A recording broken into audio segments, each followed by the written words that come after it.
E-KYC केल्यानंतर सुद्धा लाडक्या बहिणींनो कित्येक महिलांचे पैसे बंद होणार आहे.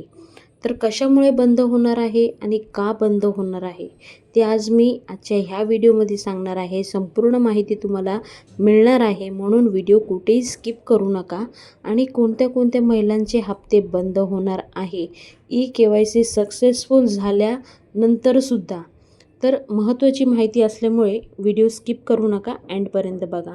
खूप सारे नियम आणि अटी आहे ते मी तुम्हाला सांगणार आहे आणि ह्या नियमामध्ये तुम्ही बसत असाल तरच तुम्हाला लाडक्या बहिणींचा लाभ मिळणार आहे. महाराष्ट्राचे तुम्ही रहिवासी असायला पाहिजे.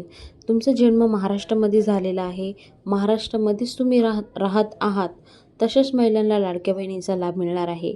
UP वरून आला असेल, गुजरातवरून आला असेल, राजस्थानवरून आला असेल तर अशा महिलांना लाडक्या बहिणींचा लाभ मिळणार नाही. राज्यातले विवाहित